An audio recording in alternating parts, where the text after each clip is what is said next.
Shalom saudara, kita mengenal apa yang disebut kehidupan profetik atau kenabian. Siapa saja sih yang bisa memiliki kehidupan profetik? Kitab Kisah Para Rasul menuliskan semua orang akan memiliki kehidupan profetik. Dalam Voice of Pentecost kali ini kita akan membahas profetik untuk semua. Sebenarnya apa sih kehidupan profetik itu? Pada dasarnya, kehidupan profetik terdiri dari dua langkah. Langkah pertama menerima dari Tuhan. Ini bisa melalui kata-kata nubuatan, penglihatan, dan mimpi, termasuk mengenai hal-hal yang akan terjadi di masa depan. Setelah menerima, langkah kedua yaitu menyampaikan pesan Tuhan itu kepada orang yang tepat, pada waktu yang tepat, dan dengan cara yang tepat, baik melalui kata-kata maupun tindakan. Hal ini dinubuatkan dalam Yoel 2 ayat 28-29, di mana pada zaman akhir anak-anak, pemuda, dan orang tua akan dipenuhi oleh Roh Kudus. Janji ini sudah digenapi dalam Pentakosta pertama yang dituliskan di dalam Kisah Para Rasul 2 ayat 17, di mana Roh Kudus sudah dicurahkan dan orang-orang percaya bergerak dalam pelayanan profetik. Hal yang sama terjadi juga saat Pentakosta kedua. Nah, ini saatnya di era Pentakosta ketiga, kita percaya apa yang dialami murid-murid di Yerusalem dan di Azusa Street juga akan kita alami. Setelah mengetahui janji Tuhan ini, sebagai orang percaya yang dipenuhi oleh Roh Kudus, kita perlu menyadari bahwa setiap profesi dan panggilan Tuhan kepada kita semuanya adalah pekerjaan Tuhan dan memiliki nilai ibadah dan pelayanan di dalamnya. Saat kita merawat pasien, mengajar sebagai guru, atau membersihkan ruangan sebagai cleaning service, ketahuilah bahwa saat itu pun kita sedang melayani pekerjaan Tuhan. Jadi, jika kita melakukan pekerjaan tersebut sambil dipenuhi Roh Kudus, menerima pesan Tuhan, kemudian menyampaikan pesan itu sesuai kehendak Tuhan, maka sesungguhnya kita sudah memiliki kehidupan profetik di tempat kerja kita. Dalam langkah berikutnya, jika saudara terus membiasakan untuk tanya Tuhan dalam segala yang saudara kerjakan atau hadapi setiap hari, maka gaya hidup saudara akan menjadi gaya hidup yang profetik. Setidaknya ada dua alasan mengenai pentingnya semua orang percaya memiliki kehidupan profetik. Pertama, kita perlu tuntunan Roh Kudus dalam setiap pekerjaan yang kita lakukan, baik berupa tuntunan ataupun larangan. Sebagai contoh, sebagai pelajar kita bisa minta tuntunan Roh Kudus mengenai jurusan apa yang terbaik untuk kita ambil saat kuliah. Di sisi lain, kita yang sudah bekerja memiliki kemungkinan menghadapi orang-orang yang berniat buruk kepada kita, seperti menipu, memanipulasi data, korupsi, dan sebagainya. Roh Kudus akan memberikan kepekaan supaya kita menjadi waspada saat membangun relasi dengan mereka, dan kita tidak akan mengalami kerugian. Kisah Para Rasul pasal 5 menuliskan bagaimana Petrus melalui tuntunan Roh Kudus mengetahui kebohongan yang disampaikan oleh Ananias dan Safira. Kedua, komunitas kita memerlukan suara Tuhan. Tuhan mungkin memimpin kita untuk berada di suatu komunitas tertentu, melihat hal yang salah dalam komunitas tersebut, dan mendorong kita untuk menyatakan kebenaran Tuhan di sana. Menyampaikan pesan Tuhan untuk meluruskan hal-hal yang salah, dan menyampaikan kerinduan Tuhan dalam komunitas kita. Sekalipun mungkin orang-orang dalam komunitas tersebut belum mengenal Tuhan. Hal ini seperti Yeremia yang menegur bangsa Israel karena ketidakbenarannya. Yeremia membawa pesan kekudusan yang merupakan hal asing pada waktu itu, sama halnya pada zaman ini. Dalam hal ini kita dapat menegur rekan kerja yang korupsi atau menegur teman kuliah yang bermalas-malasan, atau bahkan hanya mengambil sikap berintegritas dan tidak mengikuti perbuatan buruk tersebut. Menjalani gaya hidup profetik menyadarkan kita bahwa realitas yang kita hadapi bukanlah sekedar kehidupan jasmani yang kasat mata saja, tetapi ada pula kehidupan rohani yang tidak kasat mata. Saat kita membiasakan untuk selalu tanya Tuhan, Dia akan melatih kita untuk mendengar suaranya, menuntun kehidupan kita kepada keberhasilan, atau bahkan menitipkan suara kenabian kepada kita untuk disampaikan kepada komunitas. Maka dari itu, nyatanya kehidupan profetik itu tidak seaneh yang dipikirkan oleh orang-orang di luar kelompok Pentakosta. Karena janji Tuhan bahwa Roh Kudus akan dicurahkan atas semua manusia. Ya, profetik itu untuk semua. Saudara, untuk penjelasan lebih lengkapnya dari tim teologi kami, silakan buka link di atas atau scan QR Code yang tersedia. Maranatha, Tuhan Yesus memberkati kita semua.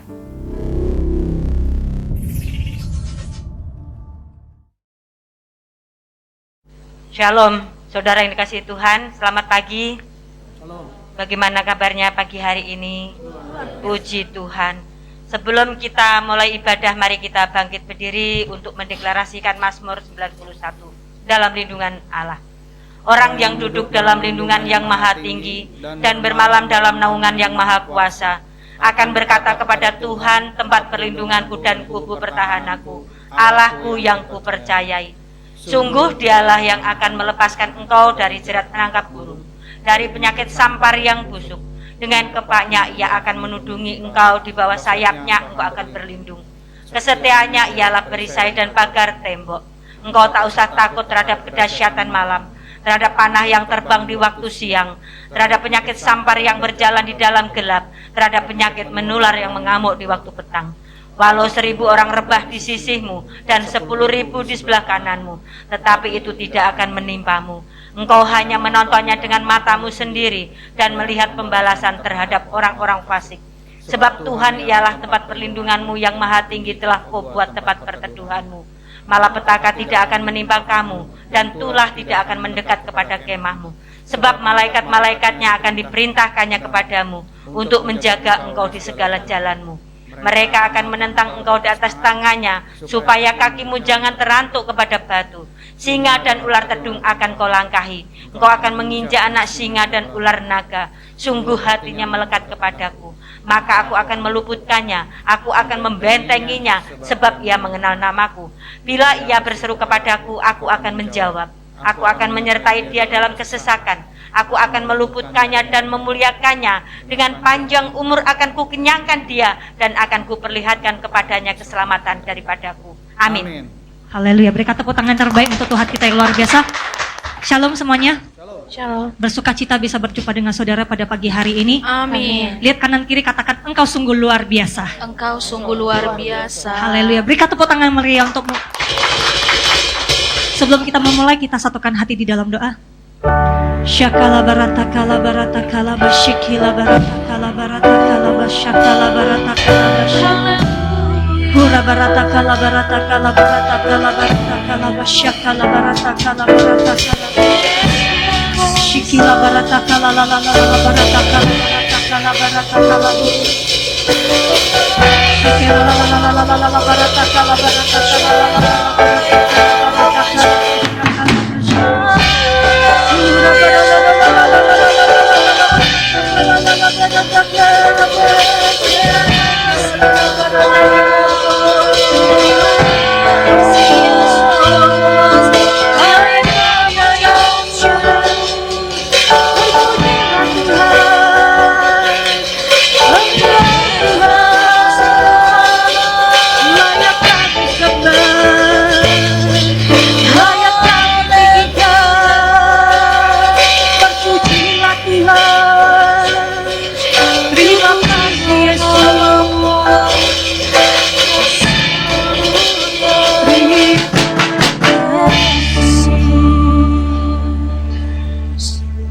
Pertama kami bersyukur Tuhan, Kau membawa kami Tuhan untuk hadir Tuhan di tempat ini ya Bapa. Saya percaya dari kekuatan yang baru yang Tuhan akan berikan Tuhan bagi kami Tuhan. Terima kasih Tuhan sudah memberikan kasih mula-mula yang baru bagi kami, sehingga kami bisa berjumpa pribadi dengan Tuhan di tempat ini ya Bapa. Bahkan teman-teman kami Tuhan yang akan mengikuti ibadah online Tuhan dimanapun mereka berada. Saya percaya Engkau juga menjamah Tuhan setiap anak-anak-Mu ya Bapa. Bapa di dalam surga, siapkan hati kami untuk menyembah Engkau ya Bapa. Kami percaya pada saat kami memuliakan Engkau, Engkau akan hadir Tuhan di tengah-tengah kami ya Bapa.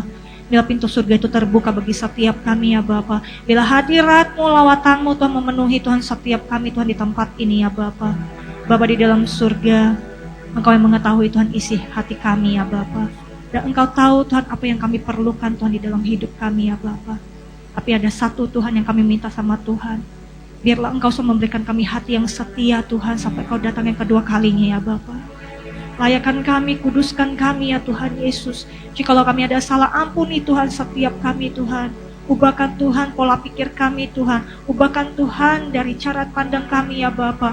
Dan kami percaya Tuhan ada paradigma yang baru Tuhan yang akan Tuhan berikan Tuhan pada pagi hari ini. Adalah kebenaran firman Tuhan ya Bapa. Sehingga Tuhan kami pulang dari tempat ini ada rema Tuhan yang kami bawa pulang ya Bapa. Sehingga bisa menjadi penuntun hidup kami ya Bapa. Ajari kami, tuntun kami Tuhan. Kami percaya Roh Kudus yang lemah lembut akan mengajari kami ya Bapa. Terima kasih ya Bapa buat kasih setia dan perlindungan-Mu Tuhan. Siapkan hati kami untuk menyembah Engkau. Di dalam nama Tuhan Yesus Kristus kami ucap syukur dan berdoa. Haleluya. Amin. Berikan tepuk tangan terbaik untuk Tuhan kita yang luar biasa. Silakan duduk di dalam hadirat Tuhan.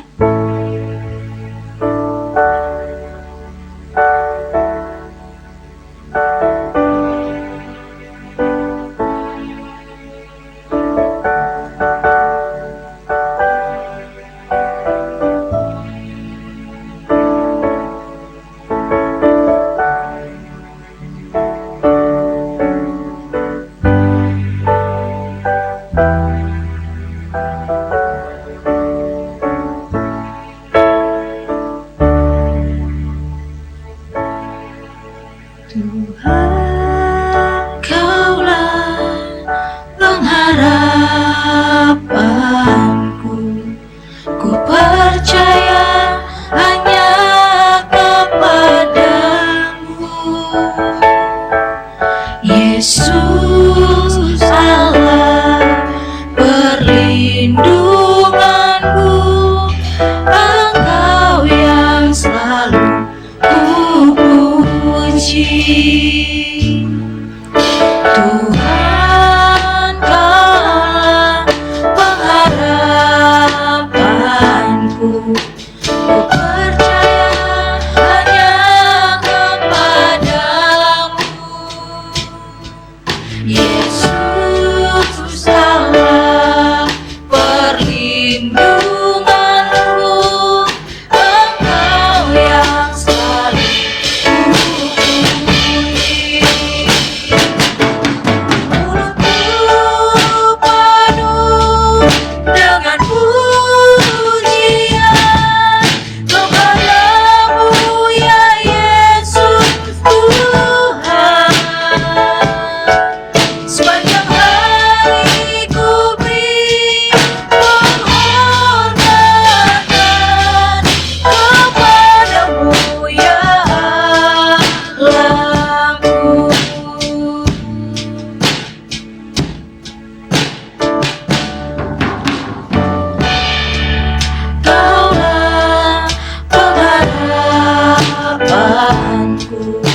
ku percaya hanya kepadamu, Yesus Allah perlindunganku. Engkau yang selalu ku puji.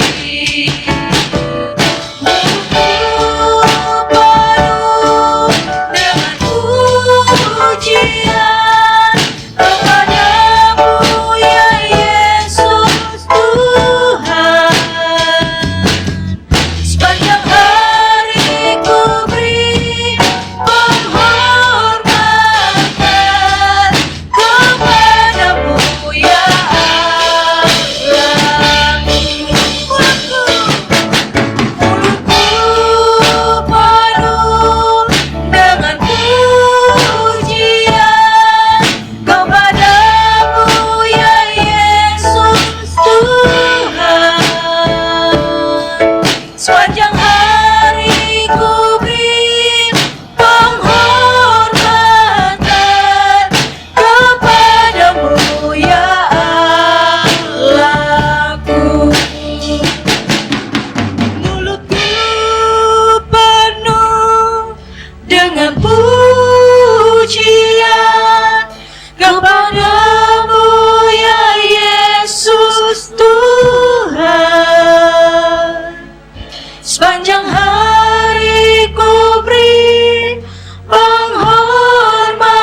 Haleluya Tuhan. Shekelaba shakalabu.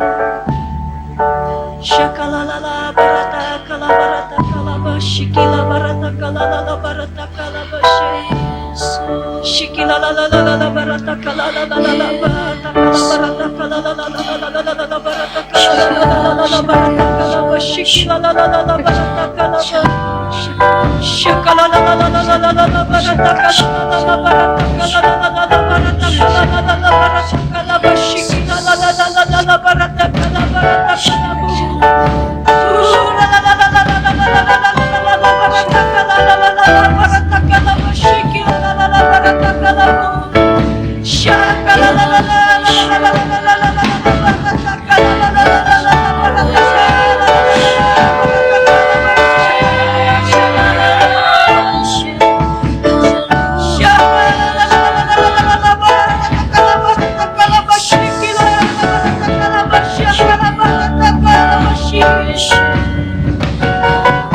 Engkaulah sumber kehidupan kami ya Bapa. Engkau pengharapan kami ya Tuhan Yesus.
Hadirat Tuhan, saya mengundang kita semua untuk bangkit berdiri bersama-sama.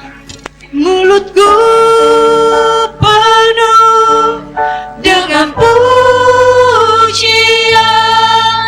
kepadamu ya Yesus Tuhan.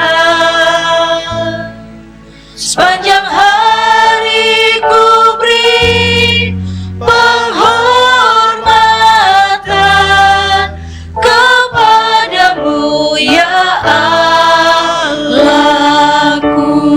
Sepanjang hari ku beri penghormatan kepadamu ya Allahku. Sepanjang hari ku beri penghormatan kepadamu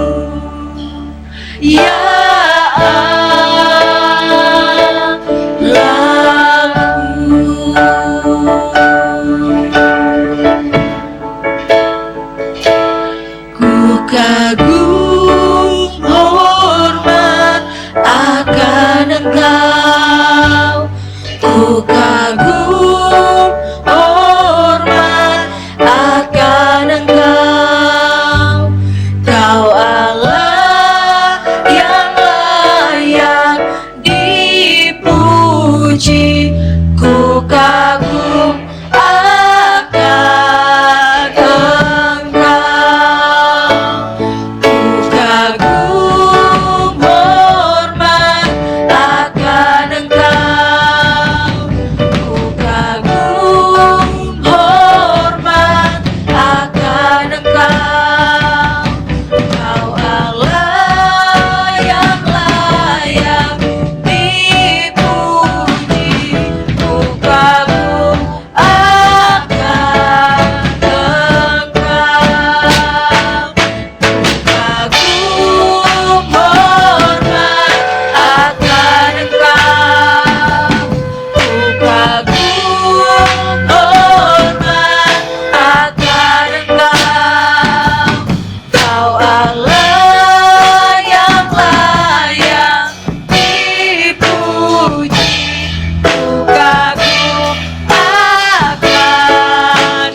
Engkau.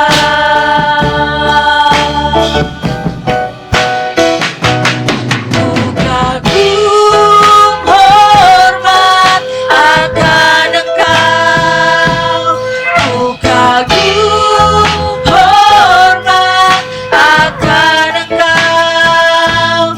Kau Allah yang layak dipuji, ku kagum akan Engkau. Kau Allah yang layak dipuji, ku kagum akan Engkau. Kau Allah yang layak dipuji, ku kagum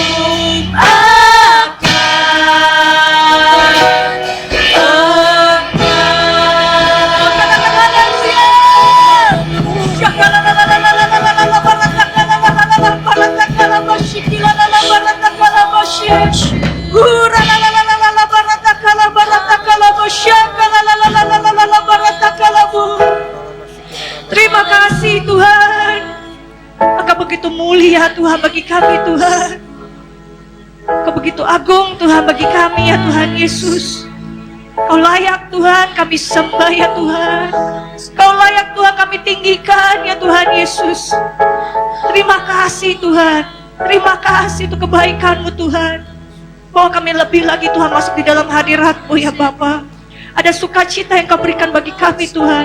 Ada semangat yang baru yang Kau berikan bagi kami Tuhan. Ada kekuatan yang baru yang Kau curahkan Tuhan di tempat ini ya Bapa. Bahkan Tuhan dimanapun Tuhan anak-anak-Mu berada Tuhan pada saat ini ya Bapa. Terima kasih Tuhan.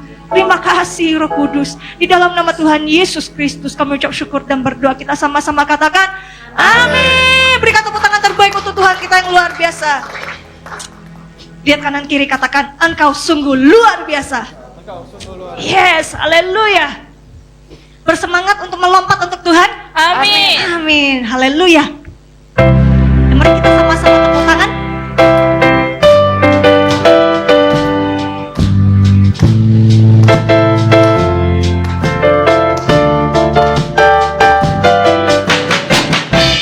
Berkuasa di bumi di surga, bertata dalam kemuliaan. Oh, oh, oh. Dialah Tuhan Allah kita, namanya berkuasa, pembebas umatnya. Betapa hebat, betapa kuat, dahsyatnya Allah kita. Dia percaya atas semua perbuatannya. Betapa hebat, betapa kuat, dahsyatnya Allah kita. Dia ternama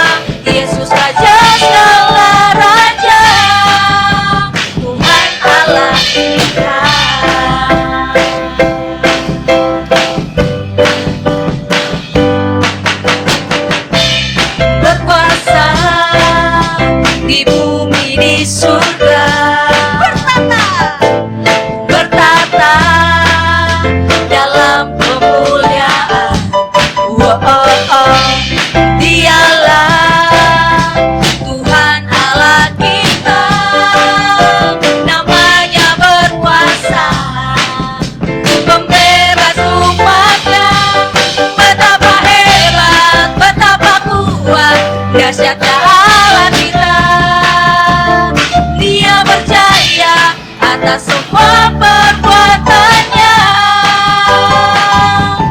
Betapa hebat, betapa kuat, dahsyatnya Allah kita. Dia bernama Yesus, Raja segala raja. Betapa hebat, betapa kuat, dahsyatnya Allah kita. Dia percaya atas semua perbuatannya. Betapa hebat, betapa kuat, dahsyatnya Allah kita. Dia bernama Yesus, Raja segala raja, Tuhan Allah kita.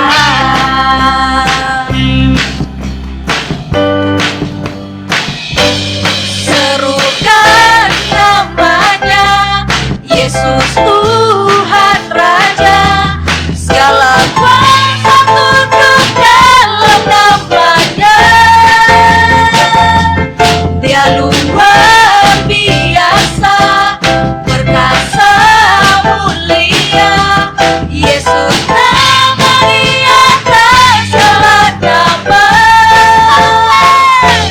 Serukan namanya, Yesus Tuhan Raja, segala kuasa tunduk dalam namanya. Dia luar biasa, perkasa mulia, Yesus nama di atas segala nama. Yesus nama di atas segala nama. Yesus nama di atas segala nama.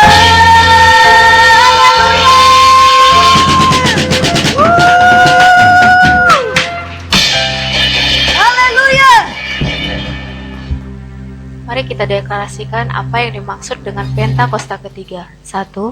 Pentakosta ketiga adalah pencurahan Roh Kudus yang dahsyat di zaman now, melebihi yang terjadi di Azusa Street. 2. Pentakosta ketiga akan mengakibatkan penuaian jiwa yang terbesar dan terakhir sebelum Tuhan Yesus datang kembali. 3. Pentakosta ketiga akan membangkitkan generasi Yeremia, yaitu anak-anak muda yang dipenuhi Roh Kudus, cinta mati-matian kepada Tuhan Yesus, tidak kompromi terhadap dosa, dan akan bergerak untuk memenangkan jiwa. 4. Pentakosta ketiga lahir di Indonesia dan bergerak ke bangsa-bangsa. Gerakan ini dari timur ke barat dan akan kembali ke Yerusalem. 5. Pentakosta ketiga akan memberikan kuasa untuk menyelesaikan amanat agung, dan setelah itu Tuhan Yesus datang kembali. Amin. Haleluya. Silakan duduk di dalam hadirat Tuhan. Ini waktunya kita akan memberi yang terbaik untuk pekerjaan Tuhan di tempat ini.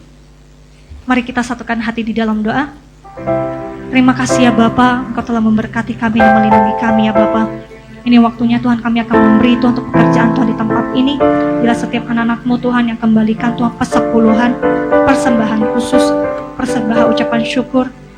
Bila setiap tangan-tangan yang akan memberi, Engkau kembalikan Tuhan 100 kali lipat ke lumbung setiap anak-anak-Mu ya Bapa. Dan kami mau memberi dengan sukacita berasal daripada Engkau. Di dalam nama Tuhan Yesus Kristus kami ucap syukur dan berdoa. Haleluya. Amin. Selamat memberi semuanya.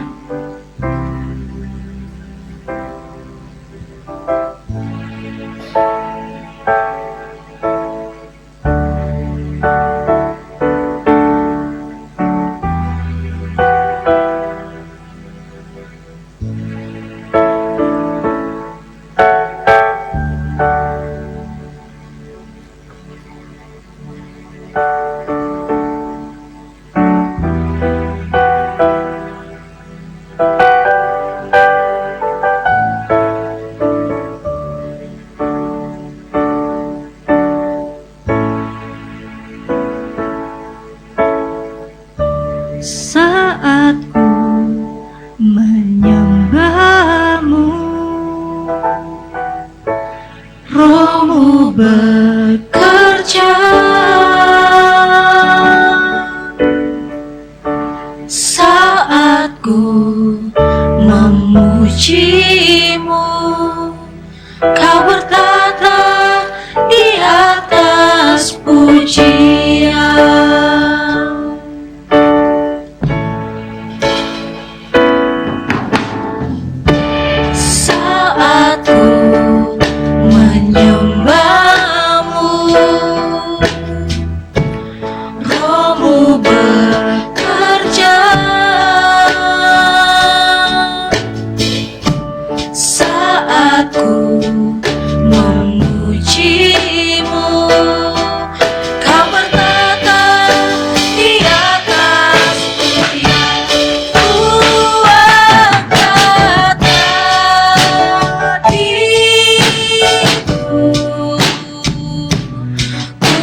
memujimu. Kau bertata di atas pujian, ku angkat hatiku. Ku pandang kekudusan-Mu, saat ku sembah, ku puji-Mu, ku rasakan kehadiran-Mu Tuhan. Ku angkat hatiku, ku pandang kekudusan-Mu, saat ku sembah, ku puji-Mu, ku rasakan kehadiran-Mu Tuhan. Ku angkat hatiku, ku pandang kekudusan-Mu, saat ku sembah, ku puji-Mu, ku rasakan kehadiran-Mu Tuhan. Kau bawa hati kami Tuhan untuk menyembah Tuhan. Kami membawa Tuhan hidup kami di hadapan Tuhan. Kami membawa Tuhan apa yang kami miliki. Tuhan adalah nafas hidup yang berasal daripada Engkau yang lepas.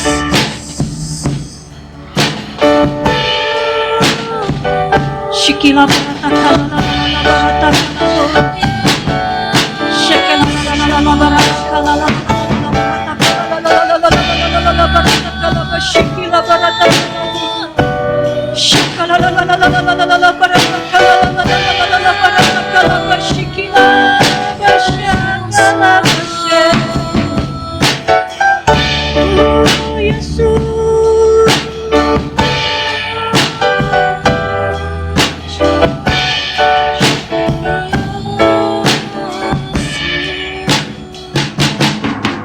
Shakala la la la la la barata kala bashakala la la la la barata kala bash. Shikila la la la la la la la barata kala la la la la la la la la la la barata kala la la la barata kala la la la barata kala la la la la la la barata kala la la la barata kala bashikila barata kala bash. Dengan kerinduan Tuhan.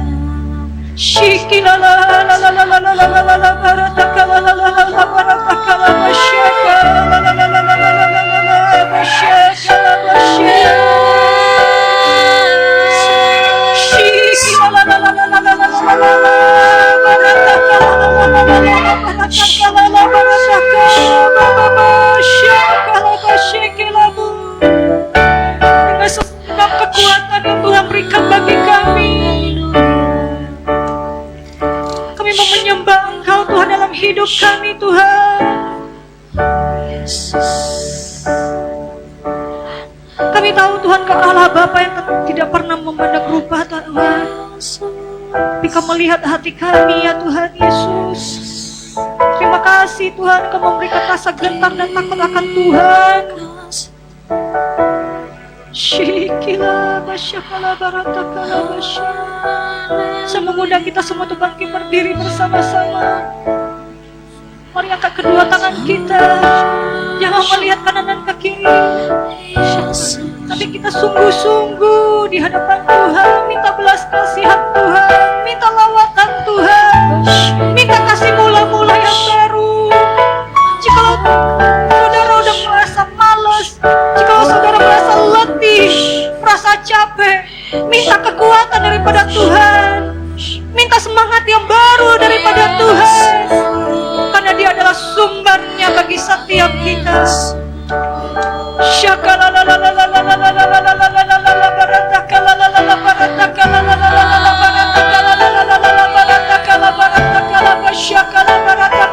Mari bebaskan roh kita bersama.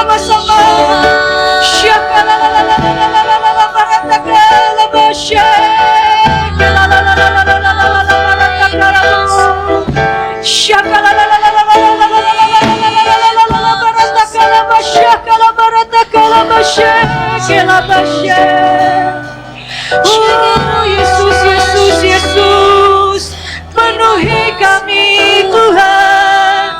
Shekelaba, shekelaba, shekelalalalalalabalakalabu. Shakalalalalalalabalakalabu, shek.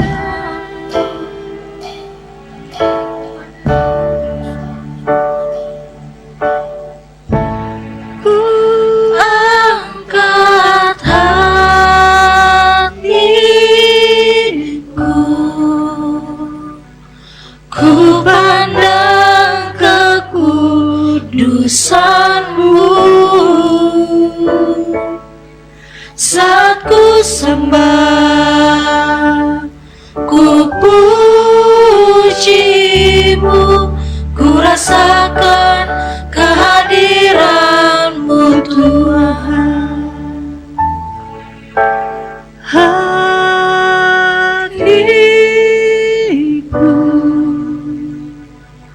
Ku pandang kekudusan-Mu. Saat ku sembah, ku puji-Mu, ku rasakan kehadiran-Mu Tuhan.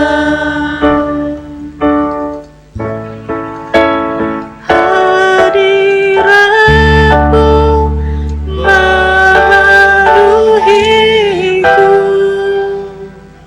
Hadirat kudus-Mu penuhi bait-Mu, dan ku tersungkur menyembah-Mu. Yang ku nampak hanya kemuliaan-Mu. Hadirat-Mu memenuhiku. Hadirat kudus-Mu penuhi bait-Mu, dan ku tersungkur menyembah-Mu. Yang ku nampak hanya kemuliaan-Mu.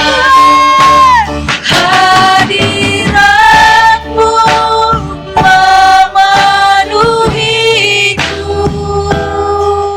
Hadirat kudus-Mu penuhi bait-Mu, dan ku tersungkur menyembah-Mu. Yang ku nampak hanya kemuliaan-Mu. Hadirat-Mu memenuhiku. Hadirat kudus-Mu penuhi bait-Mu, dan ku tersungkur menyembah-Mu. Yang ku nampak hanya kemuliaan-Mu. Sungguh-sungguh lagi tentang hadirat-Mu. Hadirat-Mu memenuhiku. Hadirat kudus-Mu penuhi bait-Mu, dan ku tersungkur menyembah-Mu. Yang ku rambah hanya kemuliaan. Sekali lagi, lebih sungguh-sungguh lagi. Hadirat-Mu memenuhiku. Hadirat kudus-Mu penuhi bait-Mu, dan ku tersungkur menyembah-Mu. Yang ku nambah hanya kemuliaan-Mu. Mari kita sembah Dia, jangan ada yang diam. Yang bisa berdoa dalam bahasa roh, aktifkan roh yang ada dalam diri kita, yang belum bisa berdoa dalam bahasa roh, bermazmur. Kita undang hadirat Tuhan untuk memenuhi tempat ini, memuaskan setiap kita yang lapar dan haus akan wajah Tuhan. Biarlah hadirat Tuhan kita sambut bersuka cita.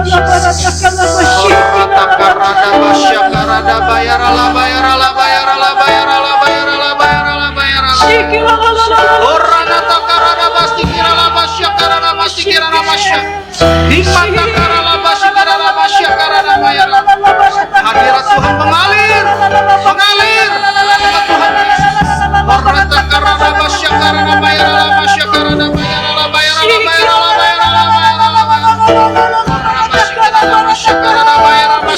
Tuhan katakan hadiratmu. Hadiratmu memenuhiku, hadirat kudusmu penuhi mariku, dan ku tersungkur menyembahmu. Yang ku nampak hanya kemuliaan, yang ku nampak, yang ku nampak hanya kemuliaan, yang ku nampak, yang ku nampak hanya kemuliaan. beri kemuliaan buat Tuhan. Haleluya, haleluya. Kami butuh pertolongan Tuhan. Kami butuh bantuan Tuhan. Kami butuh pemeliharaan Tuhan. Dan kami butuh Tuhan. Kemuliaan-Mu nyatakan di tempat ini Tuhan. Kemuliaan-Mu nyatakan di hidup kami. Biarlah kami anak-anak semakin merasakan kebaikan Tuhan. Untuk hormat dan kemuliaan Tuhan. Urapi anak-anak-Mu Tuhan. Mereka akan mendengarkan rahasia firman yang baru, harta benda sorgawi yang baru. Biarlah Roh Kudus mengurapi anak-anak-Mu di tempat ini. Mereka bukan hanya mendengar, tapi mereka mengerti dan dapat melakukan dengan bantuan kekuatan dari Roh Kudus. Urapi juga hamba-Mu yang akan menyampaikan isi hati. Bukakan pintu selebar-lebarnya untuk menyatakan rahasia Kristus di tempat ini. Banyak mereka akan dipulihkan. Banyak mereka akan mengalami pertobatan. Banyak dari mereka akan mengalami pembaharuan. Saya percaya ada berkat-berkat baru yang Tuhan sediakan buat mereka. Biarlah mereka berjalan seturut kehendak Tuhan dalam nama Tuhan Yesus. Berbicaralah Abah, berbicaralah. Kami siap diam dalam hadirat-Mu untuk mendengarkan isi hati. Segala hormat, pujian, kuasa, kemuliaan, kemasyuran, kejayaan hanya milik-Mu Tuhan. Di dalam nama Tuhan Yesus Kristus, kami mengucap syukur dan berdoa. Yang siap dengan firman Tuhan sama-sama katakan, amin. Silakan duduk Bapak Ibu Saudara-saudara sekalian. Shalom. Puji Tuhan. Di luar hujan, tapi hati kita hangat dengan kasih Kristus. Haleluya. Saya tadi waktu naik mimbar, saya pikir ada ulat keket. Besar sekali ulat keket. Ternyata ada rumbai-rumbai. Haleluya. Ya, Natal sudah semakin dekat. Sekalipun tidak ada yang tahu pasti kapan Natal itu terjadi. Kapan Tuhan Yesus lahir. Tapi bapak-bapak beriman sudah menyatakan bahwa mensepakati bahwa Natal jatuh pada tanggal 25 Desember. Sekalipun sampai hari ini masih belum ada yang tahu pasti. Dan memang Natal bukan sesuatu yang harus diperdebatkan tanggalnya, tapi yang harus dirayakan sukacitanya. Yang mengerti katakan yes. Semua Natal saya diberikan makna baru dari Tuhan tentang perkataan akulah. Kalau kemarin kita pernah belajar akulah pintu, hari ini kita belajar perkataan yang lain, yaitu akulah pokok anggur. Saya sudah dapat tema khotbah di hari Selasa.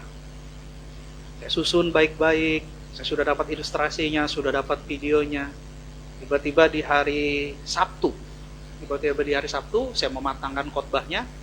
Lalu Roh Kudus bicara sama saya, "Nak, khotbah yang kamu kerjakan itu untuk tahun depan." Saya tanya sama Tuhan, "Tuhan, jadi khotbah untuk minggu ini apa?" Lalu Roh Kudus tuntun saya untuk bawakan ini.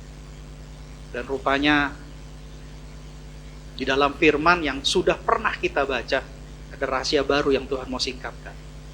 Tapi saya percaya rahasia baru ini adalah rahasia baru sorga yang hidup. Dan akan berkati kita semua. Amin. Puji Tuhan. Tema khotbah hari ini adalah kita perlu Tuhan.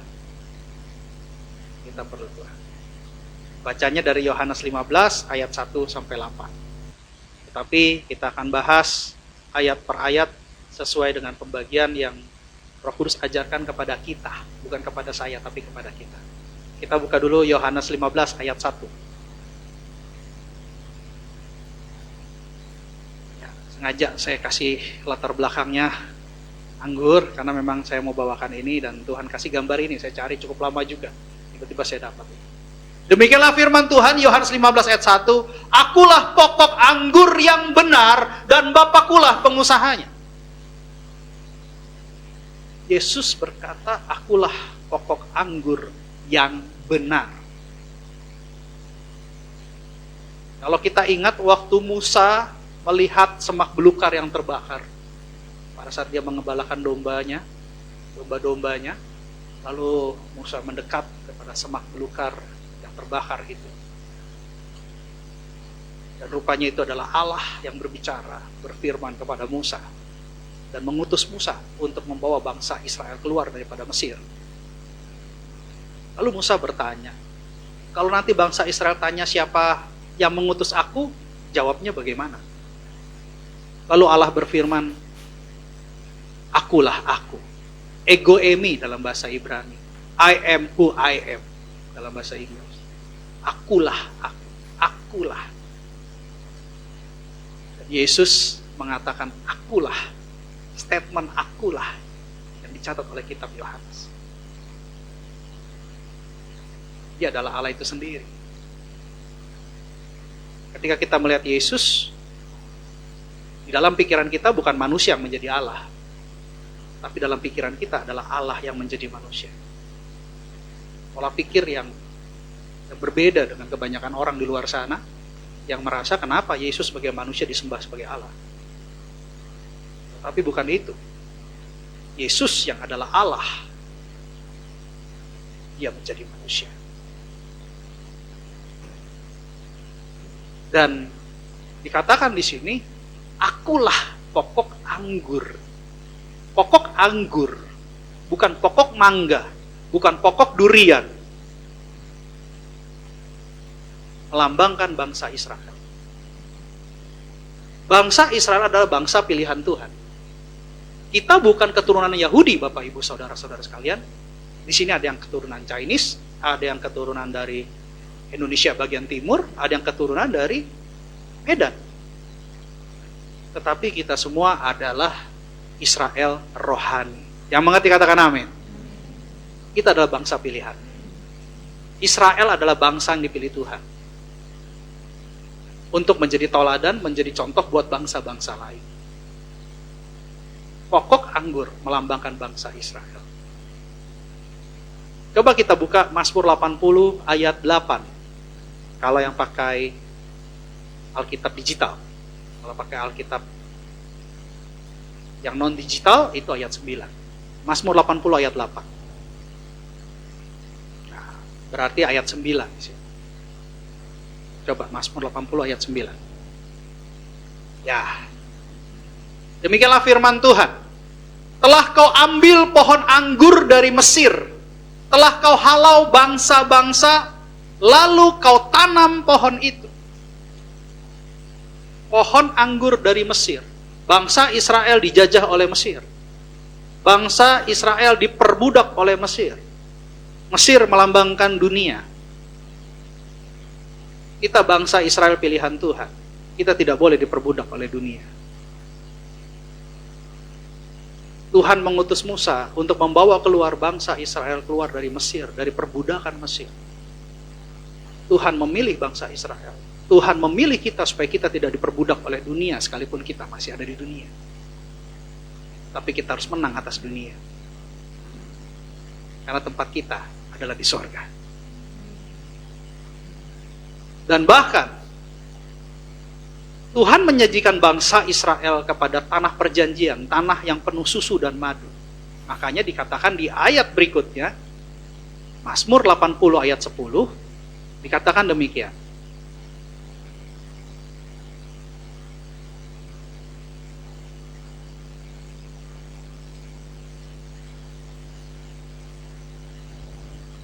Engkau telah menyediakan tempat bagi dia, maka berakarlah ia dalam-dalam dan memenuhi negeri.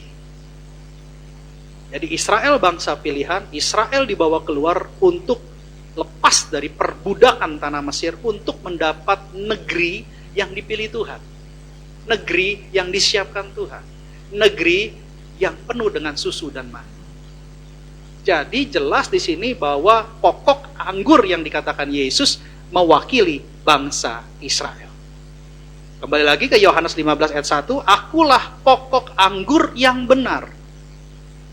Kalau dia katakan pokok anggur yang benar, berarti ada pokok anggur yang tidak benar.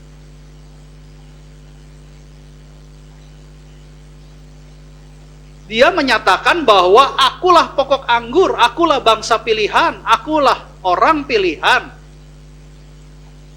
Akulah Mesias yang dijanjikan itu. Pokok anggur yang benar. Bukan pokok anggur yang baik, tapi yang benar.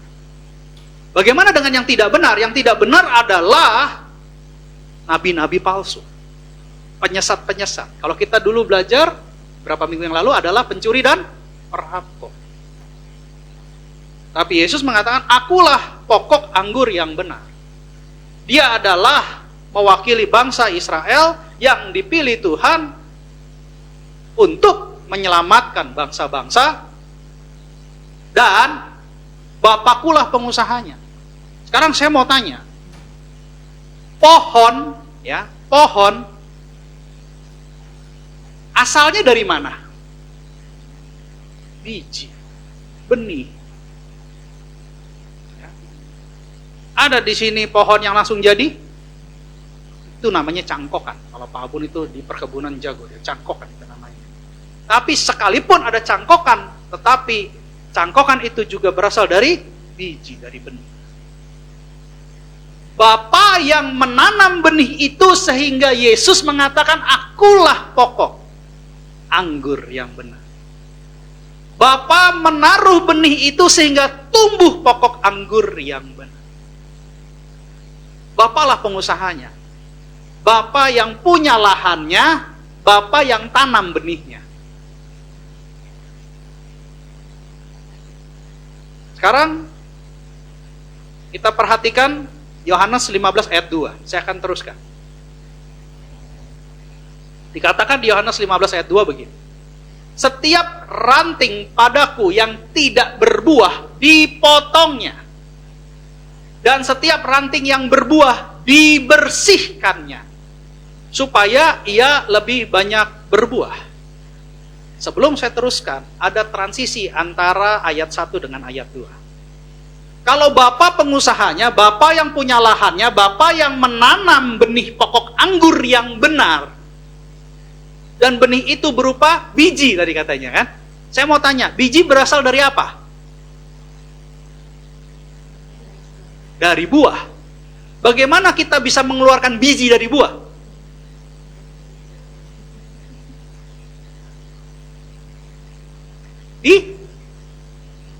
Dimakan. Masa jeruk makan jeruk kan gitu, dimakan. Kalau dimakan, Makannya di atas pohon atau makannya dipetik dari pohon? Kalau buah dipetik dari pohon, apakah dia memiliki sumber kehidupan? Artinya ketika dia dipetik, dia harus mati. Baru dia menjadi sebuah biji yang bisa menjadi cikal bakal sebuah pohon. Bapa di surga menanamkan biji yang hidup, benih yang hidup, yaitu pokok anggur yang benar, yaitu Yesus Kristus. Tapi Yesus harus mengalami kematian untuk dia boleh menjadi pokok anggur yang benar, menjadi benih yang hidup. Dia sudah menyatakan keberadaan dia, bahwa dia harus mati untuk menjadi benih yang hidup. Dan akhirnya dia katakan, akulah pokok anggur yang benar. Makanya kita sering mendengar lagu, betapa besar kasih-Mu Allahku, sehingga Kau berikan Yesus padaku. Luar biasa lagi. Yesus datang untuk mati. Allah yang menjadi manusia. Tidak ada orang yang mau mati untuk orang berdosa. Tapi banyak orang yang mau mati untuk orang benar. Tapi Yesus mati buat kita orang berdosa, supaya kita yang berdosa jadi benar di hadapan Tuhan. Luar biasa Yesus itu. Dari pokok anggur yang benar keluarlah ranting. Ada di sini yang pernah melihat pohon tanpa ranting? Ada, pohon bonsai namanya. Tapi karena di awal Tuhan mengatakan, akulah pokok anggur yang benar, ada statement yang jelas di situ, pokok anggur. Saya tidak pernah melihat pokok anggur tidak ada ranting. Tapi yang jelas dikatakan, setiap ranting padaku yang tidak berbuah dipotong. Tapi setiap ranting yang berbuah dibersihkan untuk lebih banyak berbuah. Dari ayat kedua ini, ada lawan kata, dan ada tingkatan kata, dan ada pilihan. Ya, lawan katanya apa? Lawan katanya, yang satu dipotong, yang satu dibersihkan. Artinya, yang satu dirawat, yang satu dibuang. Itu lawan kata yang pertama. Yang kedua, ada tingkatan kata. Tingkatan katanya apa? Dari tidak berbuah, jadi berbuah, lebih banyak berbuah. Dan dua perenungan ini harus kita pilih. Kita mau yang dipotong atau kita mau yang dibersihkan. Dalam bahasa Inggrisnya King James akan lebih jelas. Coba tolong buka King James. Si bahasa Inggrisnya. Dikatakan di sini, every branch in me that bear not fruit, he take away. And every branch that bear fruit, he forget it, that it might bring forth more fruit. Jadi ada fruit, ada more fruit. Nah, dicatat di dalam renungan kita hari ini, ada buah dan ada lebih banyak berbuah. Tapi dalam bahasa Inggris nanti lebih jelas, more. Di sini more. Fruit, more fruit. Oke. Dan take away, kalau kita di Singapura tuh, kalau saya dulu waktu kerja di Singapura gitu ya, beli nasi apa? Saya suka nasi chow fan. Kalau chow fan tuh nasi goreng gitu ya, nasi goreng. Saya suka sekali kalau di Singapura chow fan gitu. Terus saya tanya, mau makan di sini atau enggak gitu. Saya lupa pertanyaannya apa, tapi saya tahu jawabannya, tapau. Di bawah bungkus gitu ya. Coba saya lupa, saya udah lama nggak di sana. Kalau dulu saya di sana karena sering dengar, jadi saya bisa ngomong gitu. Kalau sekarang saya bingung, saya jarang latihan. Jadi saya bilang pokoknya tapau bawah bungkus gitu. Take away. Kalau bahasa Inggrisnya take away. Kalau kita ngomong sama orang India, tapau dia bingung. Harus ngomong take away gitu ya, dibungkus gitu ya. Nah kalau dibungkus take away, diambil balik, dibawa pulang, take away itu artinya dilepas, dibuang. Ada penyesatan di luar sana, dalam bahasa Ibrani-nya ini Yunani, karena ini perjanjian baru. Bahasa Yunani-nya airo. Ada arti di situ take away atau lift up. Sehingga lift up diartikan, oh dia diangkat supaya dia berbuah. Tidak.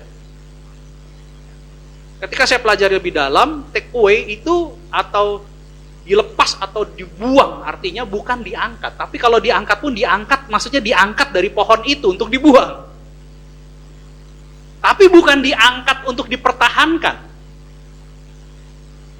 Nanti kita akan lihat ayat berikutnya. Jadi ini pilihan, tinggal mau pilih, mau dipotong atau mau dibersihkan. Tapi saya sebagai Bapak rohani saya sarankan, pilih yang mau dibersihkan. Yang mau katakan amin. Jangan pilih dipotong, karena nanti ayatnya kalau diterusin ngeri-ngeri sedap ini. Ini kalau Yesus yang ngomong pasti terjadi, pasti ya dan amin. Kita lanjut ke ayat berikutnya, di ayat 3. Kamu memang sudah bersih karena firman yang telah kukatakan kepadamu. Ketika Bapa yang memotong, Bapa yang membersihkan, karena di situ dipotongnya, dibersihkannya, sedangkan Yesus menjadi pokok anggur. Ada pribadi ketiga yang nyanya di situ, yang melakukan pemotongan dan yang melakukan pembersihan. Siapa? Bapa sebagai pengusaha kebun anggur. Karena Yesus jadi pokok anggur. Tidak mungkin pokok anggur memotong rantingnya sendiri. Berarti ada pengusaha anggur yang memelihara pokok anggur itu. Dia memelihara pokok anggur itu karena ada pokok anggur yang benar. Dia memelihara ranting-rantingnya karena ada Yesus yang adalah pokok anggur yang benar. Tanpa Yesus, Bapa tidak akan memelihara pokok anggur itu. Tapi Bapa sebagai pengusaha, dia memelihara pokok anggur yang benar, yang adalah Yesus. Ketika ranting-ranting itu melekat kepada batang pokok yang benar, yaitu Yesus, dia pelihara. Dia potong yang tidak baik, tapi dibersihkan yang baik, yang berbuah untuk lebih banyak berbuah. Tapi nya di sini adalah pengusaha anggur. Nya di sini adalah Bapa di sorga. Dibersihkannya melalui apa? Melalui firman yang sudah Tuhan Yesus katakan. Ranting melekat kepada pokok. Yesus mati buat kita supaya kita memperoleh hidup. Yesus memiliki sumber-sumber hidup yang kekal. Karena dia pernah mati dan bangkit, dimuliakan, dan mau berbagi buat kita untuk kemuliaan.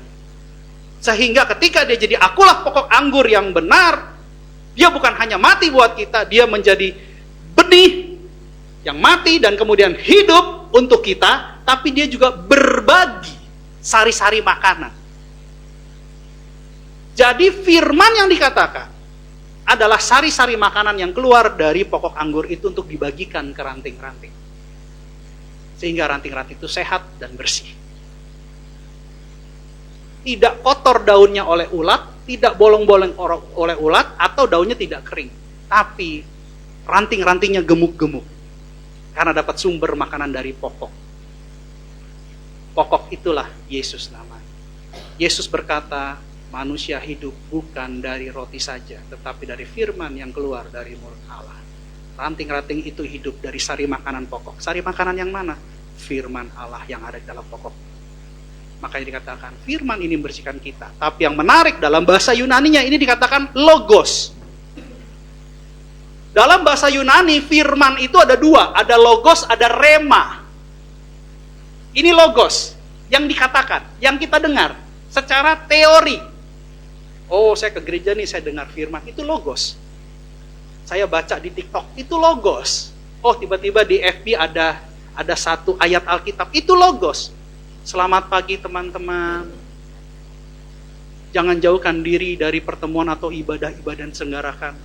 Tapi lakukanlah semakin giat karena hari Tuhan sudah semakin dekat. Itu logos. Itu firman Tuhan. Itu logos. Tapi nanti ya kita akan belajar sehingga kita mengerti bahwa kita semua pulang membawa kuasa doa. Ada rahasia di sini. Lanjut di ayat 4 kita baca 3 ayat. Bagian berikutnya, ayat 4, 5, 6. Tinggallah di dalam aku, dan aku di dalam kamu, sama seperti ranting tidak dapat berbuah dari dirinya sendiri. kalau ia tidak tinggal pada pokok anggur. Demikian juga kamu tidak berbuah jikalau kamu tidak tinggal di dalam aku. Ayat berikutnya. Akulah pokok anggur dan kamulah ranting-rantingnya. Barang siapa tinggal di dalam aku dan aku di dalam dia, ia berbuah banyak. Sebab di luar aku, kamu tidak dapat berbuat apa-apa. Ayat berikutnya lagi. Barang siapa tidak tinggal di dalam aku, ia dibuang keluar seperti ranting dan menjadi kering. Kemudian dikumpulkan orang dan dicampakkan ke dalam api, lalu dibakar.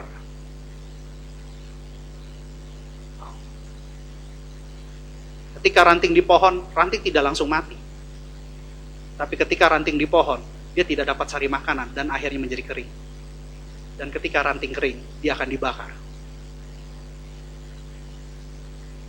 Tinggal. Kalau kita lihat ayat,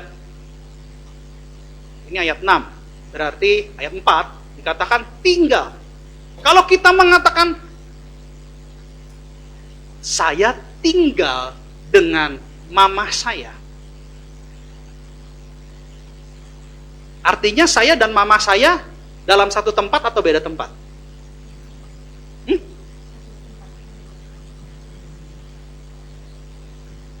Oke.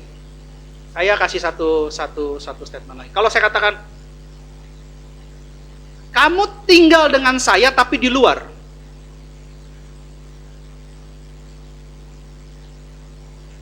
Satu tempat atau beda tempat? Di luar.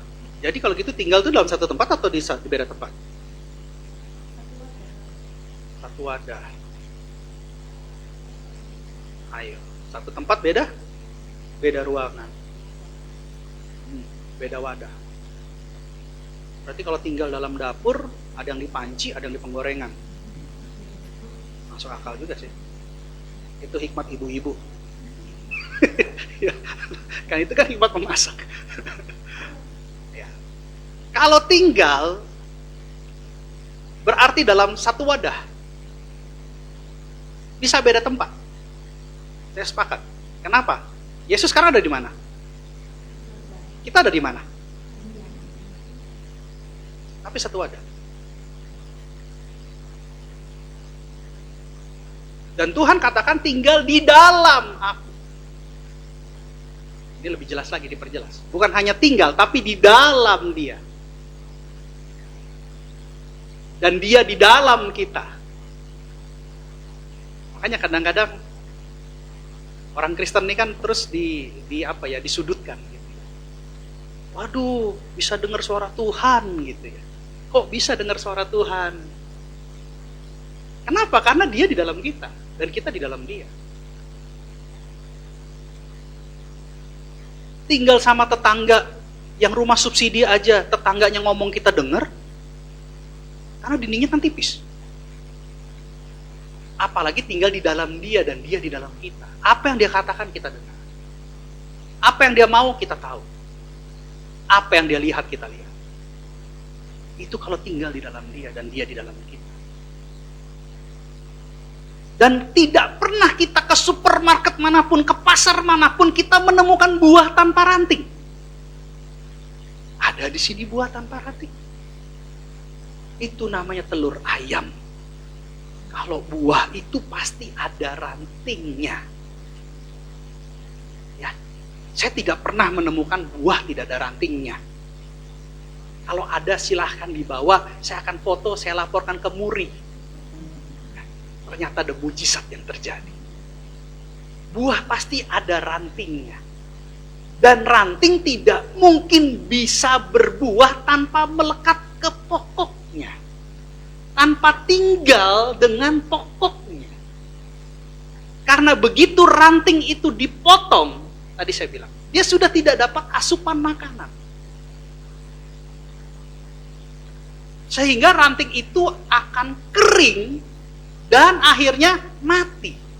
Orang-orang yang tidur rohani, yang jarang pergi ibadah, yang bilangnya nonton YouTube, tapi sebenarnya nonton YouTube sambil tidur-tiduran, sambil baca buku, itu namanya tertidur rohani, tapi belum mati rohani. Itu seperti ranting yang terpotong dari pokok. Tapi kalau itu terjadi terus menerus, itu akan menyebabkan mati rohani. Ranting yang dipotong tadi langsung menjadi kering. Akhirnya apa? Mereka terhilang.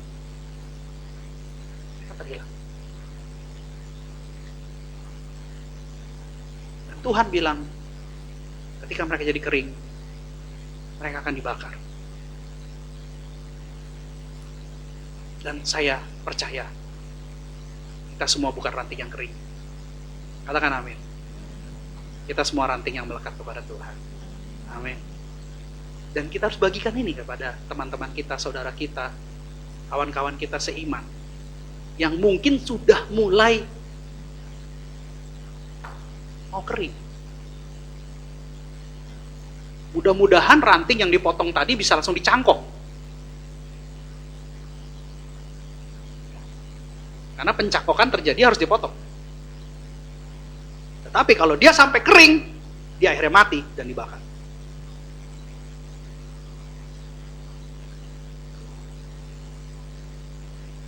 Lalu Tuhan lanjutkan di dalam ayat 7, dikatakan begini, Yohanes 15 ayat 7. Jikalau kamu tinggal di dalam aku dan firmanku tinggal di dalam kamu, mintalah apa saja yang kamu kehendaki dan kamu akan menerima.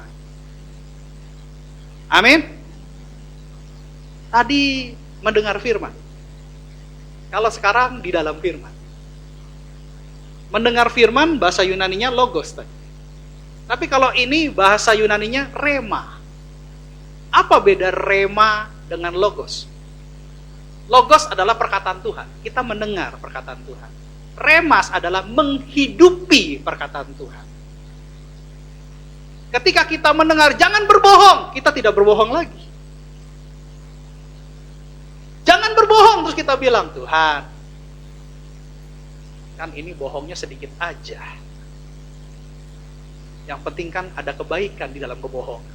Kata siapa? Siapa yang ngajarin? Kemarin saya ketawa gitu ya, saya bahas dengan beberapa pengerja gitu ya. Kalau ke restoran vegetarian itu keren ya. Ada bentuknya ayam, ada bentuknya udang, tapi vegetarian loh. Ketika kita makan rasanya persis loh, kayak ayam, rasanya kayak udang. Kalau dipikir-pikir sih bagus sih. Dia makan daging, dari matanya, dari visionnya dia lihat daging, gitu ya. Tetapi sebenarnya itu VG. Menurut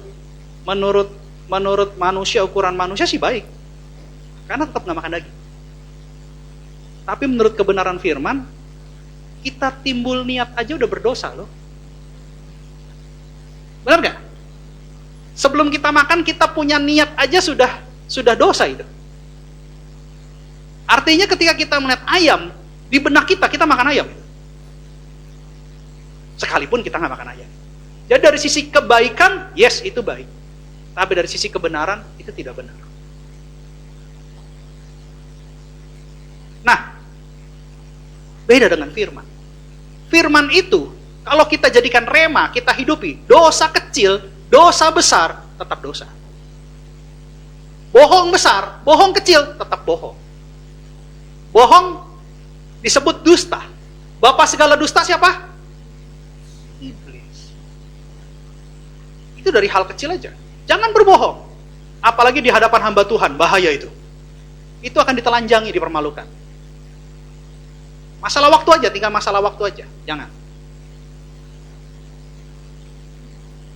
Belum lagi yang lain-lain. Misalnya Tuhan bilang, jangan mencuri. Pak, tapi Pak, dia ini sebenarnya melakukan dosa loh Pak. Dia melanggar hukum Taurat Tuhan. Kenapa? Dia curi hati saya. Itu beda. Pencuri dan perampok hati kemarin. Beda itu beda. Jadi Tuhan bilang kalau kamu di dalam aku di dalam kamu, dan menjadi rema. Firman ini menjadi rema. Kamu hidupi, bukan kamu dengar. Karena ada orang yang belajar Alkitab untuk menambah wawasan, menambah pengetahuan, tapi bukan jadi pelaku firman. Itu banyak itu. Tapi Tuhan mau kita ada di dalam Dia di dalam kita menjadi satu, kita melekat ranting yang melekat kepada pokok anggur yang benar, dan bukan itu saja. Sari-sari makanan yang kita dapatkan, kita harus aplikasikan. Dengan bentuk apa? Buah. Kamu dapat makanan, kamu dapat asupan, kamu dapat kehidupan, kamu dapat pertumbuhan, tapi kamu harus menghasilkan, yaitu apa? Buah. Jangan sampai jadi ranting yang hanya bertumbuh tapi tanpa buah. Ada nggak? Ada. Orang Kristen bertumbuh ke gereja, rajin menara doa, oke, absen nggak ada. Sedikit pun gagal. Dari tahun ke tahun absen 100%. Tapi tidak berbuah. Bertumbuh, pohonnya tinggi, yang listrik lewat tinggi, tapi nggak ada buah.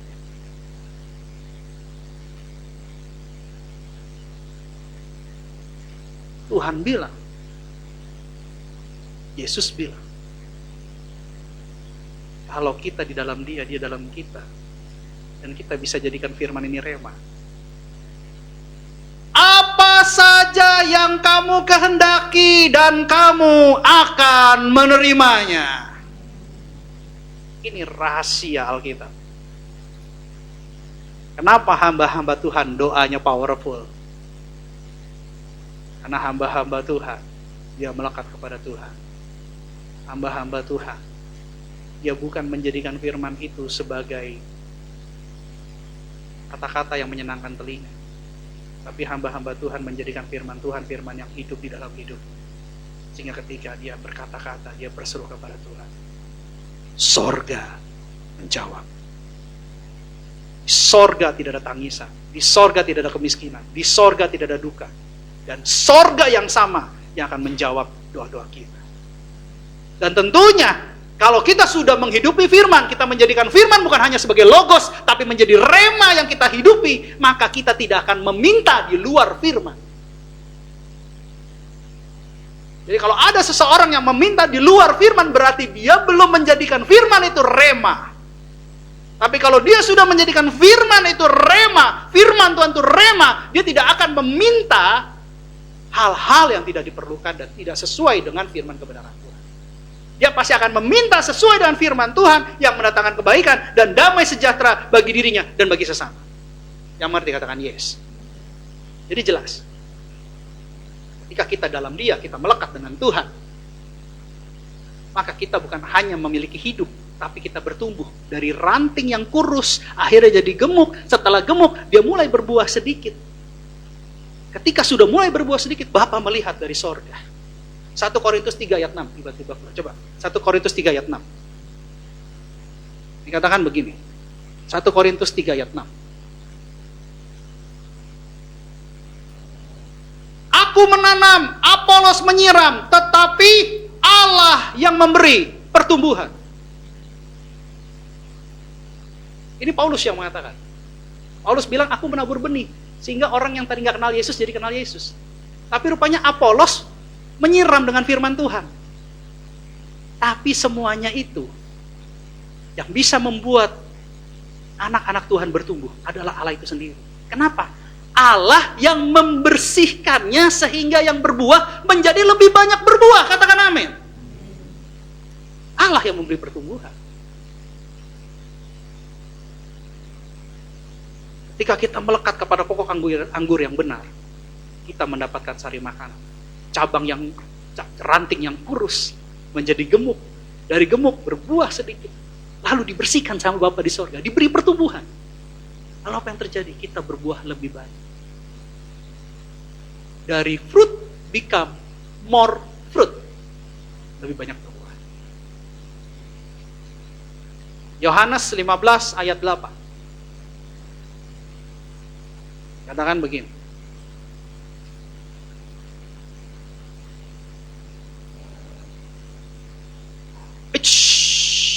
Wah, ini tentang orang yang di Bethesda, orang lumpuh.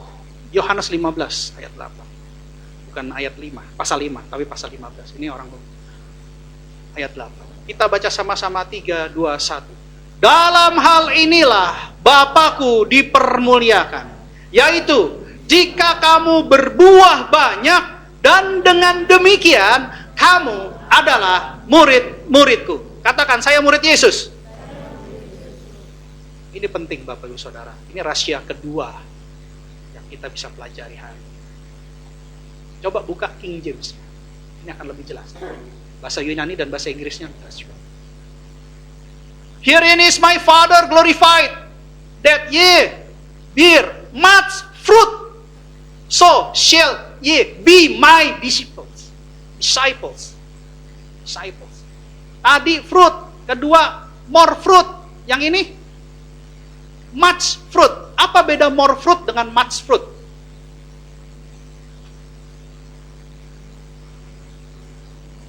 Ayo. More beberapa. More bisa dihitung nggak? Bisa. Karena beberapa. Kalau much banyak, bisa dihitung nggak? Tidak terhitung. Ada tingkatan. Ketika kita melekat kepada Tuhan, kita mendapat sari makanan dari pokok anggur yang benar. Ranting yang tadinya kurus, kecil, bayi rohani. Tiba-tiba ranting itu membesar, menguat, mempunyai sari makanan yang kuat dari pokok anggur yang benar. Dan bukan berhenti sampai di situ, tetapi mulai berbunga yang adalah calon cikal bakal daripada buah. Lalu mulai berbuah sedikit. Lalu Bapa di sorga melihat Yesus yang adalah pokok anggur dan pokok anggur yang benar bersama ranting-rantingnya. Bapa membersihkan. Daun-daun yang tidak baik dipotong. Ranting-ranting yang kering dipotong. Sehingga apa? Tidak menghalangi ranting yang sudah mulai berbuah. Apa yang terjadi? Akhirnya menghasilkan beberapa buah. Lebih banyak lagi berbuah. Dan bukan itu saja. Ketika ranting itu selalu melekat kepada Tuhan, aku di dalam kamu, kamu di dalam aku. Sehingga ranting makanan itu tidak terputus. Ditambah lagi. Menjadikan firman itu rema. Mengambil sari-sari makanan itu dengan tidak sia-sia. Dia mengaplikasikannya dengan buah. Apa yang terjadi? Tuhan bilang, kamu akan lebih lagi banyak berbuah. Dan ketika ranting ini menghasilkan banyak sekali buah yang tidak bisa dihitung, lalu Yesus bilang, disitulah Bapa di sorga dipermuliakan sebagai pengusaha pokok anggur itu. Wow, Bapa pengusaha pokok anggur yang sukses. Kenapa? Karena pokok anggur Bapa menghasilkan banyak buah. Bapa di sorga dipermuliakan. Pada saat Bapa di sorga dipermuliakan, kita akan disebut murid-murid Yesus. Murid Yesus yang melihat Yesus naik ke surga. Dan malaikat mengatakan bahwa Yesus yang naik ke surga akan turun dengan cara yang sama. Dan itu akan disaksikan oleh murid-murid Yesus juga. Jadi murid-murid Yesus menyaksikan dia terangkat. Dan murid-murid Yesus juga akan menyaksikan dia datang kembali menjemput murid-murid. Hanya murid yang bisa memuridkan. Hanya murid yang masuk surga. Dan hal ini adalah salah satu kunci. Kalau kita mau jadi murid, melekat kepada Tuhan. Jadikan firman itu rema. Maka percayalah, hidup kita akan berbuah. Lebih berbuah. Lebih lagi berbuah. Lebih lagi berbuah. Dan semakin lama, semakin banyak berbuah. Beri kemuliaan buat Tuhan. Ini rahasia kita. Saya mau bagikan kesaksian tentang hidup saya sendiri. Saya sebelum kenal Yesus, hidup saya happy menurut ukuran saya. Bukan menurut ukuran Alkitab. Kenapa? Saya ke gereja. Yes, saya ke gereja. Tetapi saya tidak mengerti tentang firman. Saya hanya mendengar firman, saya tidak tahu mengaplikasikan firman. Karena tidak ada yang menjelaskan. Tidak ada yang mentor. Dan hal ini terjadi di luar sana. Banyak orang yang keluar dari kekristenan. Dan saya rasa bukan salah mereka. Tapi hanya disayangkan mereka tidak menemukan mentor yang membawa mereka kepada firman yang bisa diaplikasikan dalam hidup. Sehingga hidup saya kerja, banyak uang, yes, banyak uang, happy. Tetapi tidak ada nilai. Kenapa? Saya hanya melihat dari sisi diri saya. Saya lebih memandang hidup saya. Kalau saya lapar, ya saya makan. Kalau saya mau beli makanan enak, saya beli. Gitu. Saya mau jalan, saya jalan. Suka-suka saya, itu hidup saya. Saya yang cari uang, itu hidup saya. Itu saya dulu. Tapi setelah ketemu Yesus dan mengenal Yesus dan ada di dalam Yesus, tinggal di dalam Dia, tinggal bersama-sama Dia, saya diubahkan jauh sekali. Saya dulu hanya melihat diri saya dan stuck di diri saya. Tetapi saya sekarang melihat diri saya yang melihat sesama untuk Tuhan.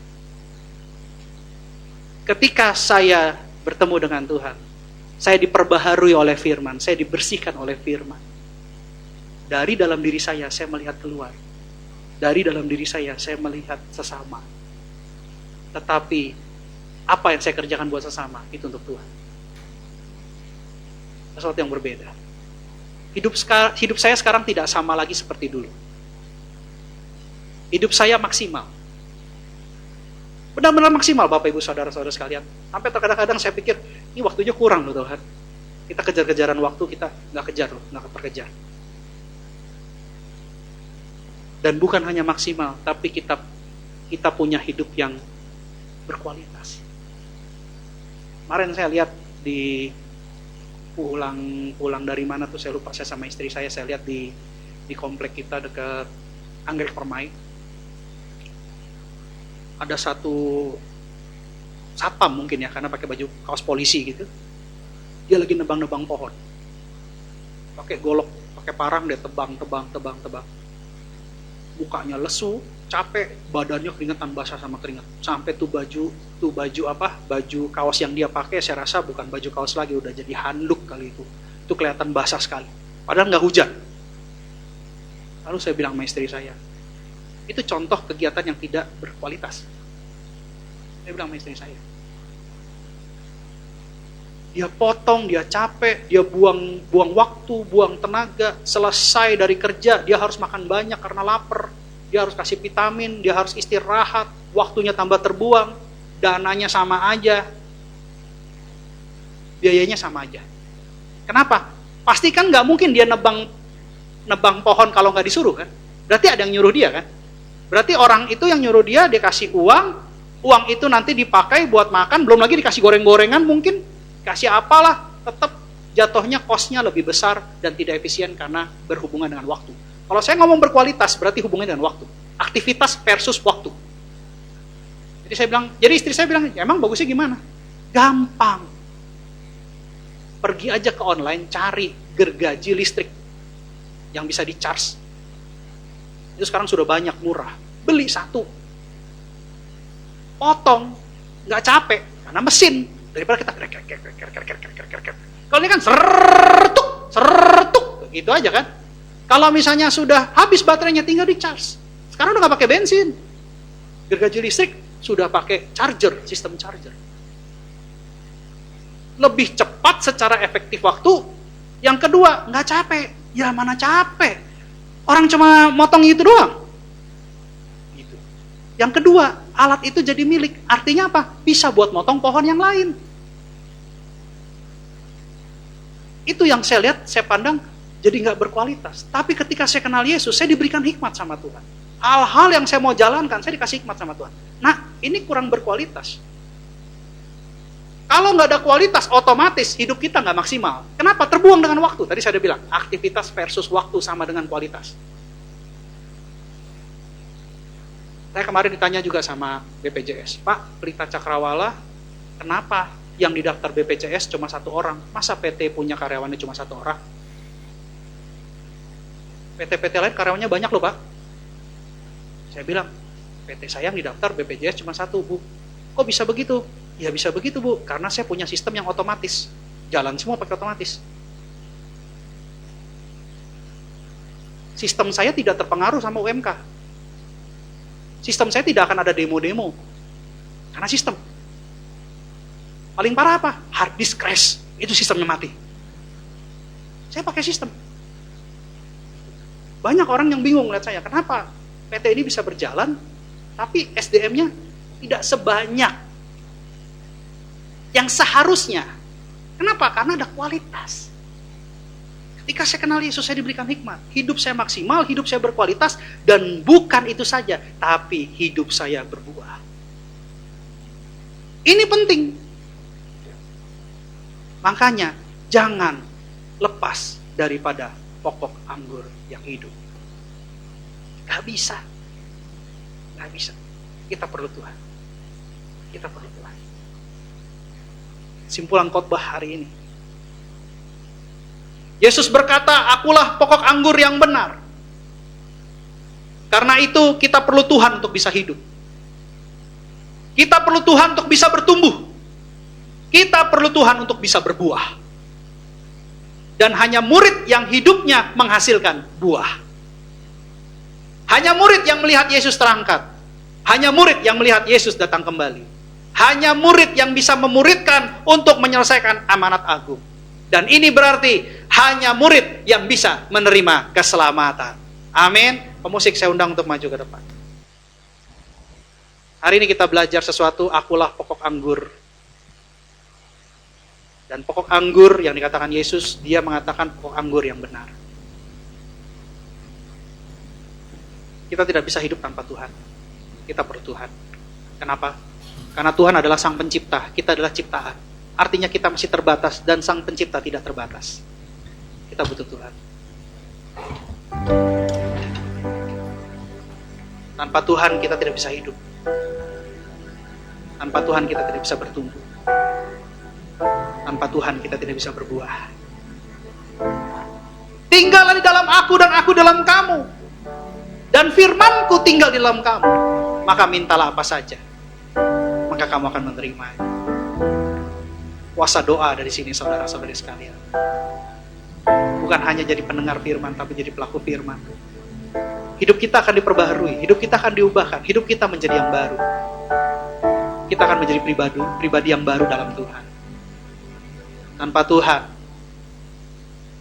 kita bukan siapa-siapa. Bapak Ibu saudara-saudara sekalian, saya undang bangkit berdiri. Kita nyanyikan satu lagu.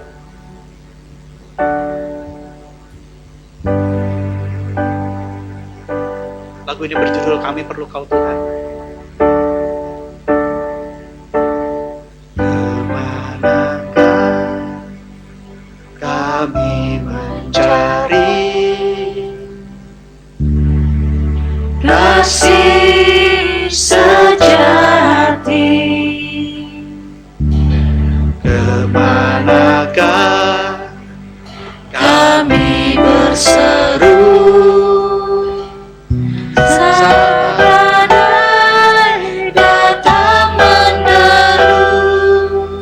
Yang kami tahu hanya Kau.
tidak bisa bertumbuh.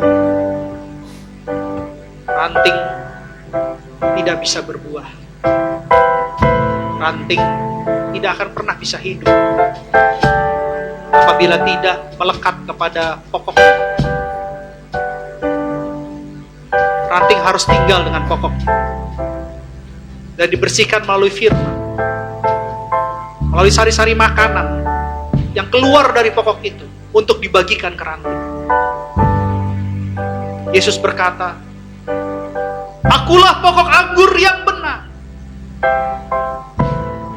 dan Bapakulah pengusahanya."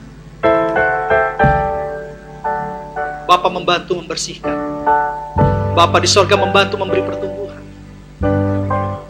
Karena Bapa yang memiliki benih yang hidup, yang menjadikan benih itu bertumbuh menjadi pokok anggur yang benar.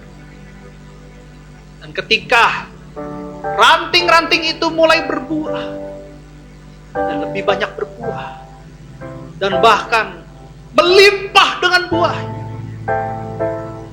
maka Bapa sebagai pengusaha, pemilik daripada kebun anggur itu, dipermuliakan. Dan saat itulah kita yang adalah ranting yang melekat kepada Yesus akan disebut sebagai murid-muridnya. Hanya murid yang bisa memuridkan. Hanya murid yang melihat Tuhan Yesus naik.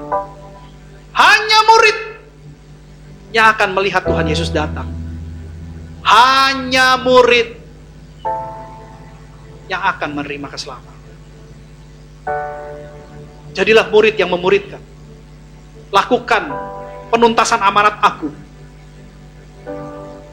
sehingga buah kita boleh mempermuliakan Bapa di sorga.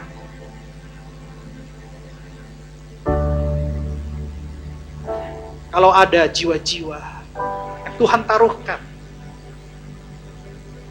yang Tuhan taruhkan sekarang ini, yang belum kenal Yesus, tapi Tuhan sampaikan kepada kita, beritakan tentang aku, beri kesaksian tentang aku. Kalau ada yang Tuhan ingatkan saat ini, lepaskan doa buat jiwa-jiwa itu. Lepaskan doa.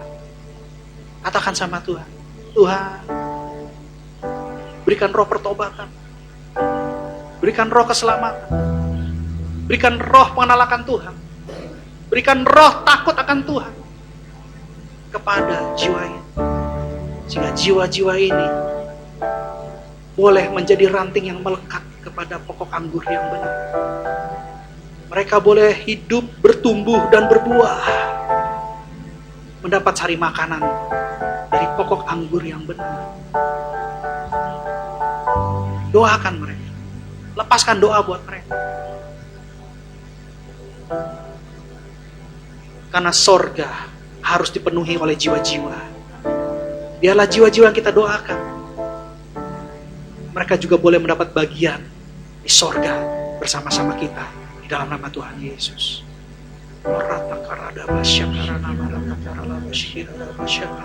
Kami lepaskan doa buat keluarga besar kami. Berkati keluarga besar kami yang belum mengenal Yesus. Biarlah roh pertobatan, roh keselamatan, roh takut dan tatakan Tuhan, roh pengenalan Tuhan tercurah buat keluarga besar kami, sehingga keluarga besar kami boleh diselamatkan seperti kami. Keluarga besar kami boleh menjadi ranting-ranting yang melekat kepada pokok anggur yang benar. Biarlah sari-sari makanan yang sehat, yang bernutrisi boleh mengalir dari pokok anggur ke ranting-ranting yang melekat kepada pokok anggur yang benar.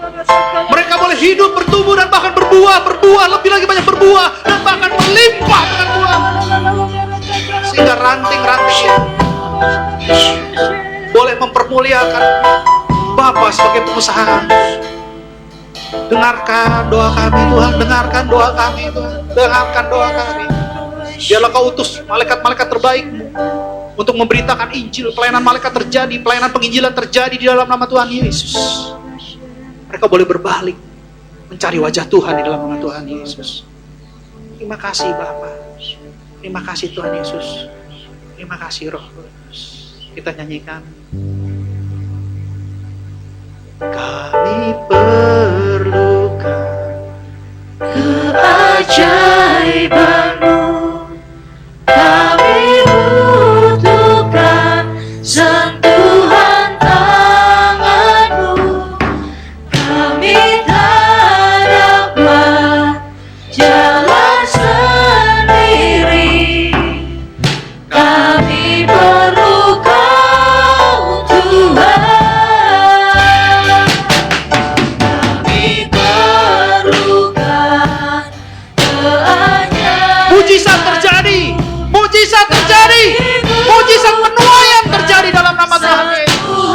Kami percaya Yesus turun tangan, Yesus campur tangan, Yesus akan memulihkan, menyentuh hati saudara-saudara kami, keluarga kami, keluarga besar kami, sehingga mereka perlu Tuhan. Kami perlukan